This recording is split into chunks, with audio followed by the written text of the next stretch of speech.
ఉమ్మడి వరంగల్ జిల్లాలో కాంగ్రెస్ పార్టీ అంతర్గత విభేదాలు ఒక్కసారిగా భగ్గుమన్నాయి.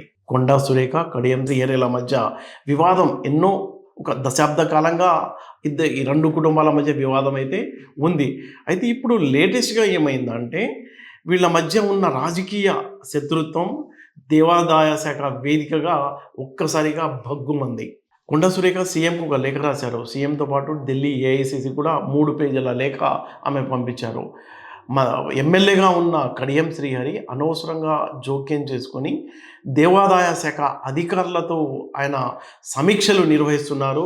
ఇది తన ప్రతిష్టకు భంగం కలిగిస్తుంది. అనవసరంగా జోక్యం చేసుకుంటున్నారు అంటూ ఆమె ఆ లేఖలో పేర్కొన్నారు. అతనిపై క్రమశిక్షణ చర్యలు తీసుకోవాలని కూడా ఆమె ఈ లేఖలో కోరారు. అయితే దీనిపై స్పందించిన కడియం శ్రీహరి తాను గతంలో మంత్రిగా పనిచేశాను, డిప్యూటీ సీఎంగా పనిచేశాను. నాకు ప్రోటోకాల్ పక్కా తెలుసు. నేను శాఖకు సంబంధించిన అధికారులతో ఎలాంటి సమీక్షలు చేయలేదు. భయపడాల్సిన పని లేదు. సమాధానం ఇవ్వాల్సిన అవసరం కూడా లేదు అంటూ ఆయన తగ్గేదేలే అన్నట్టు ఆయన వ్యవహరిస్తున్నారు.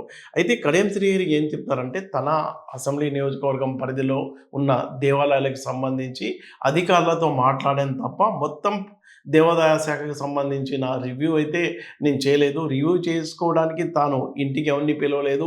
నేనే అక్కడికి వెళ్ళి తన అసెంబ్లీ పరిధిలో ఉన్న మందిరాలకు సంబంధించి సమీక్ష కాదు, కొన్ని వివరణలు, కొన్ని సూచనలు చేశానని ఆయన చెప్తున్నారు.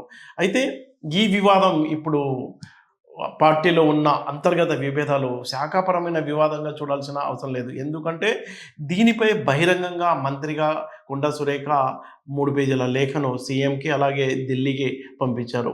మరోపక్క కడియం శ్రీహరి కూడా దానికి ఇంటర్నల్గా సమాధానం చెప్పకుండా ప్రెస్ మీట్ ద్వారానే తగ్గేదేలే అన్నట్టు ఆయన తాను ఎలాంటి తప్పు చేయలేదు అంటూ ఆయన కూడా బహిరంగంగా రావడాన్ని చూస్తే పార్టీలో అంటే జిల్లాలో ఆధిపత్య పోరుకు వీళ్ళ వివాదం అద్దం పడుతుందని చెప్పవచ్చు.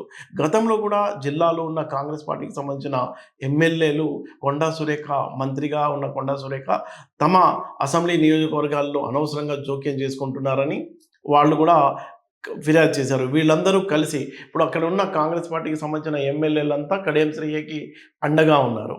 అయితే ఆయన చాలా సుదీర్ఘ అనుభవం ఉన్న నేత, గతంలో డిప్యూటీ సీఎంగా కూడా పనిచేశారు.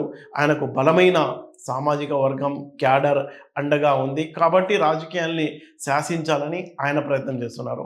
మరోపక్క కొండా సురేఖ అక్కడ మంత్రిగా ఉన్నారు. దేవాదాయ శాఖ, అటవీ శాఖ, పర్యావరణ శాఖ మంత్రిగా ఉన్నారు. పార్టీ తరఫున పూర్తిగా సపోర్ట్ ఉంది కాబట్టి ఆమె ఎక్కడా తగ్గడం లేదు. అంటే ఇక్కడ చూస్తే మొత్తంగా జిల్లాలో ఆధిపత్య పోరు అనేది స్పష్టంగా కనిపిస్తుంది. అంటే ఈ 2 కుటుంబాల మధ్య కొండా సురేఖ అలాగే కడియం శ్రీహరిల మధ్య వివాదం అనేది ఇప్పుడు కొత్తగా వచ్చింది కాదు. గతంలో బీఆర్ఎస్ పార్టీలో ఉన్నప్పుడు కూడా వాళ్ళిద్దరి మధ్య ఆధిపత్య పోరు కొనసాగేది. ఆ తర్వాత కడియం కావ్యకు ఎంపీ టికెట్ రావడం, ఆ టైంలో కొండా దంపతులు బహిరంగంగానే తమ అసహనాన్ని వ్యక్తం చేసిన విషయం అందరికీ తెలిసిందే. అయితే అక్కడి నుంచి ఆ వివాదం అంటే ఈ నేపథ్యంలో సీఎం ఎలాంటి నిర్ణయం తీసుకుంటారు అనేది ఆసక్తికరంగా మారింది. అఫీషియల్గా ప్రకటన రాకపోయినప్పటికీ సీఎంఓ కార్యాలయం నుంచి చాలా సీరియస్గానే అటు కొండా సురేఖకు, మంత్రి కడియం శ్రీహరికి మెసేజ్ పోయినట్టు ఒక ప్రచారం అయితే నడుస్తుంది. ఎవరి పరిధులు దాటవద్దు, కలిసి ఉండాలి, పార్టీ ఇమేజ్ను రోడ్డు మీద పడేయవద్దు అంటూ గట్టిగానే సీఎంఓ కార్యాలయం నుంచి మెసేజ్ వెళ్ళినట్టయితే ప్రచారం జరుగుతుంది.